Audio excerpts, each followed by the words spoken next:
নমস্কার বন্ধুরা, আশা করি আপনারা সবাই ভালো আছেন। রাহুল সিনেমা ভেঞ্চার্স ইউটিউব চ্যানেলে আপনাদের স্বাগত।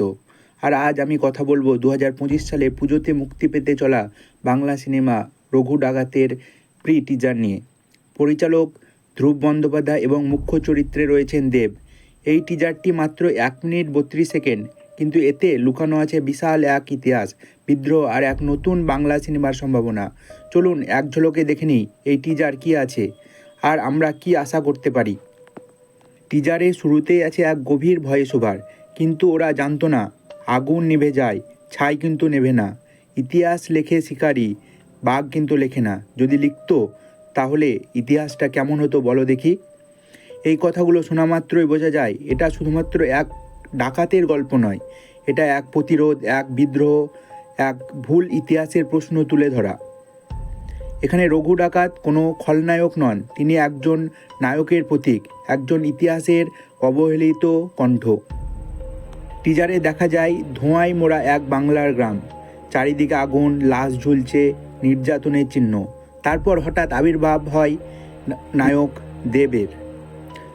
লাল পাহাড়ির মাথায়, চোখে তীব্র জলজলে আগুন, হাতে ধনুক, পিঠে খড়গ।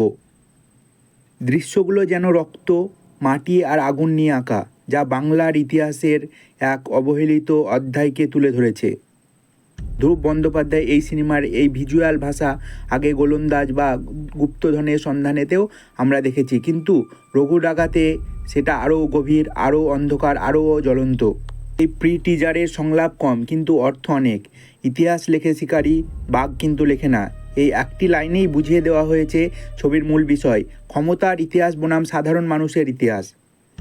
দেবের উপস্থিতি একেবারে অন্যরকম। এই চরিত্রে তাকে দেখলে আপনি আর আগের কোনো চরিত্রের সঙ্গে মিল খুঁজে পাবেন না। এটা শুধু অভিনেতা দেব নয়, মানুষের দেব। এটা একটা অভ্যন্তরীণ পরিবর্তনের ছবিও হতে চলেছে বলে মনে হচ্ছে। এই টিজার দেখে আপনি কি মনে করছেন? আপনার কি মনে হয় এই সিনেমা বাংলা ইন্ডাস্ট্রিকে নতুন এক উচ্চতায় নিয়ে যেতে পারে, নাকি এটা আরেকটা বড় বাজেটের প্রচেষ্টা মাত্র? আপনার মতামত অবশ্যই কমেন্টে জানাবেন। ভিডিও ভালো লাগলে একটা লাইক দিন, আর ভবিষ্যতে রঘু ডাকাতের ট্রেলার রিভিউ, গান রিভিউ বা সিনেমা রিভিউ পেতে চ্যানেলটাকে সাবস্ক্রাইব করুন। ধন্যবাদ।